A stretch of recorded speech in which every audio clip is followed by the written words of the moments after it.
श्रोताओं, विद्याधरनी उल्टे पैरों वापस लौट जाती है। राजा मोरध्वज के पास गई, सारा हवाला अपने पति राजा मोरध्वज को समझा दिया कि महाराज, आपकी धर्मसुता आपकी बेटी लाजवंती ने तो साफ साफ शब्दों में मेरे से मना कर दिया। राजा मोरध्वज रानी विद्याधरनी से कहने लगे कि रानी, मेरा भी मन है शायद, और मुझे भरोसा भी है कि मेरी धर्म की बेटी लाजवंती मेरा कहा मान सकती है। अरे मैं अपनी बेटी लाजवंती के पास जाता हूं और उससे कुछ विनय करता हूं। जब राजा मोरध्वज अपनी बेटी लाजवंती के कक्ष में जाते हैं, श्रोताओं, राजा मोरध्वज बड़े उदास हैं। पूछने लगती है कि पिताश्री, आपकी उदासी का कारण क्या है? राजा मोरध्वज अपनी धर्मसुता लाजवंती को समझाने लगते हैं कि बेटी, आज मुसीबतों का पहाड़ मेरे सिर के ऊपर आ पड़ा है। जो मेरे ये सिर की पगड़ी है, ये मेरे सिर की आन बान शान है, मेरी इज्जत है, और मेरी इज्जत आज तेरे हाथ में है लाजवंती।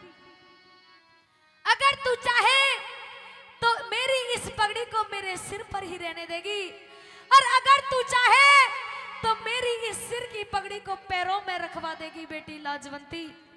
न्यू कहने लगे राजा मोरध्वज बेटी लाजवंती से कि तेरे पाया में धरूं ताज से, और आज राख दे मेरी लाज से, तू बेटी में बाप तेरा।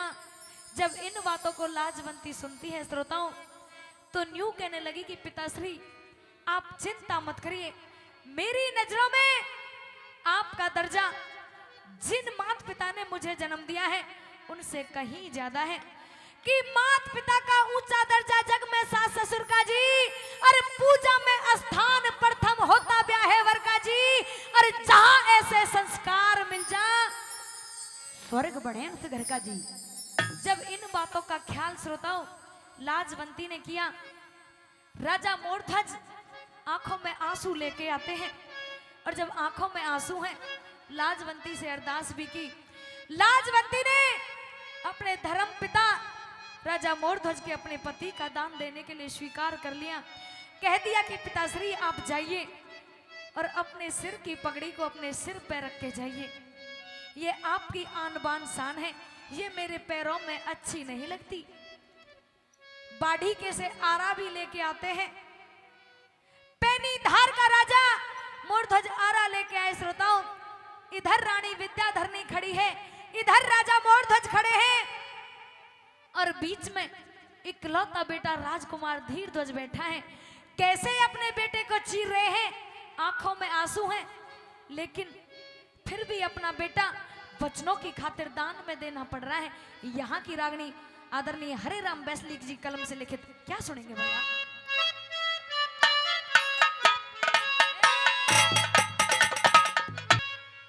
ओ गया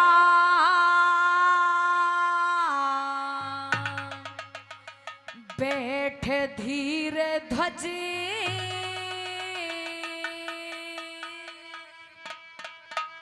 करे के नीची नाड़, और कर के नीची नाड़ रे गया बैठ धीरे ध्वज, कर के नीची नाड़ रे गया बैठ धीरे ध्वज, कर के नीची नाड़, और कर के नीची नाड़ ये थे हो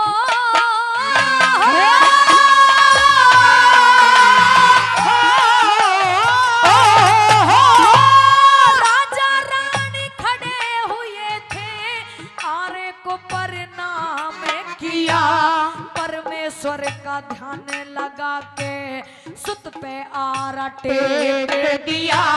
चाले कोन्या, अरे चाले कोन्या, दख चाले कोन्या, हाथ कांप के रानी का हिल गया हिया। चाले कोन्या हाथ कांप के रानी का हिल गया। और 9 महीने तक रखा गर्भ में, तन के ऊपर कष्ट सहे, और किसी चीज की कमी न छोड़ी, शौक किए थे नए नए। फिर जिन हाथों से पाला पोसा, उन हाथों से चीर रहे। जिन हाथों से पाला पोसा, उन हाथों से चीर रहे। अरे माँ की छाती फाटन लागी रे, माँ की छाती फाटन लागी रे, बेटा कर लो लाड़ गया बैठ धीर ध्वजे करके नीची नाड़। गया बैठ धीर ध्वजे करके नीची नाड़।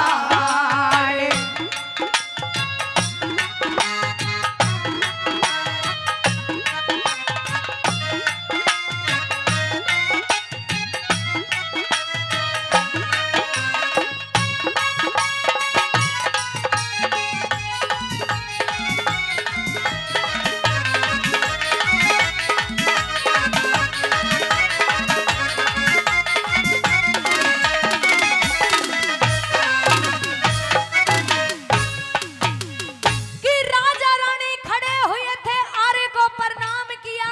हाँ। और परमेश्वर का ध्यान लगा के रे लोगों सुत पे आरा टेक दिया। वाह। अरे चाले को ने हाथ कांप गए जब रानी का हिल गया हिया। अरे 9 महीने तक रखा गर्भ में, तन के ऊपर कष्ट सहे और किसी चीज की कमी न रखी। कभी शौक किए थे नए नए, अरे जिन हाथों से पाला पोसा, आज उन हाथों से चीर रहे। अरे माँ की छाती पाटन लगी, अब बेटा कर लियो लाड, रह गया बैठ धीर ध्वज करके नीची नाड़। जय हो।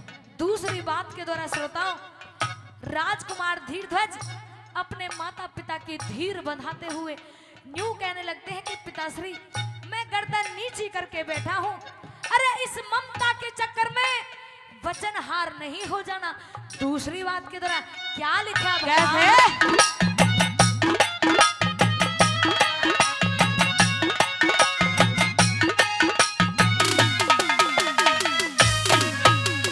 अरे माता पिता की हालत देखी, न्यू बोला फिर राजकुमार, कुमारी ममता के चक्कर में पड़ के मत ना जाना बाजी हारे। ऐसा मौका, अरे ऐसा मौका मिलता को ना, दानवीर ने बारंबार। ऐसा मौका मिलता को ना, दानवीर ने बार-बार। और बचनों खातिर सिर दे देना, वेदों ने निछंद जड़े।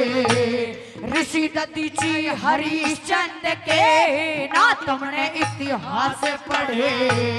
कर सत्कार जी माँ भोजन, द्वारे भूखे संत खड़े।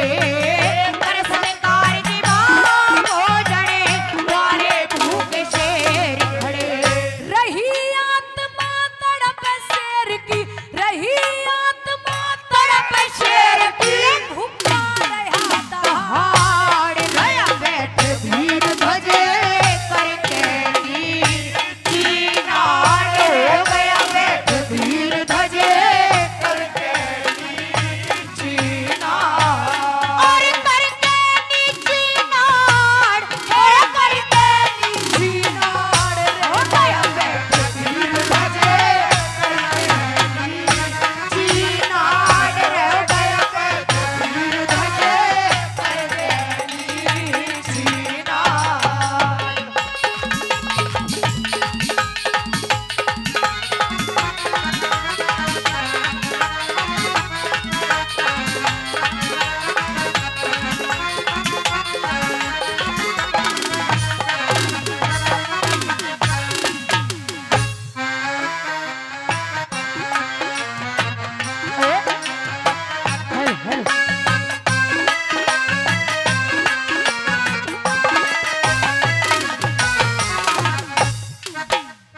श्रोताओं, धीर ध्वज अपने माता पिता की धीर बंधाता हुआ कहता है कि पिताश्री, इस धरती पर बड़े बड़े दानवीर हुए हैं, लेकिन जैसे दानवीर आप हो गए, अरे आपका इतिहासों में नाम लिखा जाएगा। जैसा दान ऐसा दान किसी ने नहीं किया पिताश्री, इसीलिए आप मन हल्का मत कीजिए। हंसते हंसते मुझे चीर करके इस शेर के सामने डाल दीजिए। तीसरी बात के दौरान क्या लिखा कवि ने? कैसे?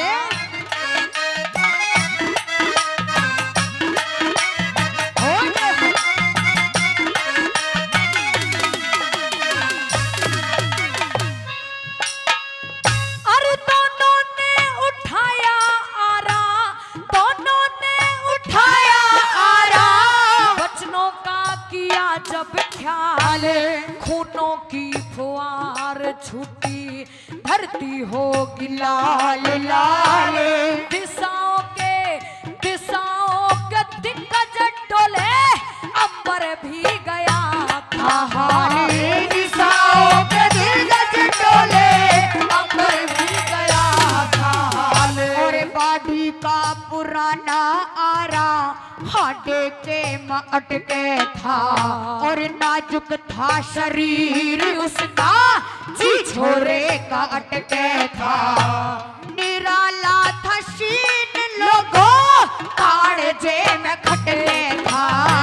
निराला था शीन लोगों, काड़जे में खटके था।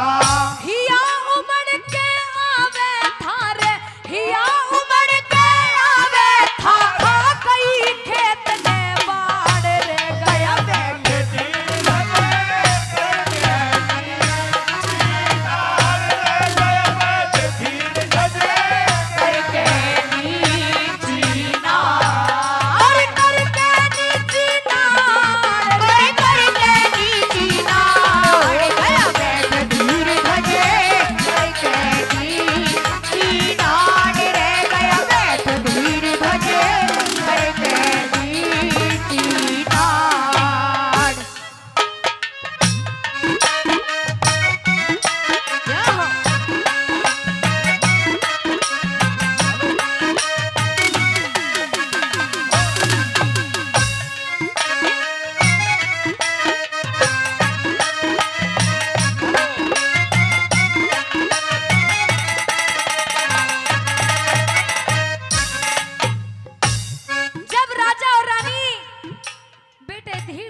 चीर रहे हैं श्रोताओं, बड़ा निराला सीन है। विमान लेकर के देवता भी इस सीन को देखने के लिए आए हैं। भूमंडल पर जितने भी लोग हैं सभी इस सीन को देखने की अभिलाषा रखते हैं। अरे जैसा दान राजा मोरध्वज ने किया, श्रोताओं दही देवता भी प्रसन्न होकर राजा मोरध्वज पर फूलों की बरसातें करते हैं। क्या लिखा चौथी बात के दौरान, क्या तोड़ किया रावणी का।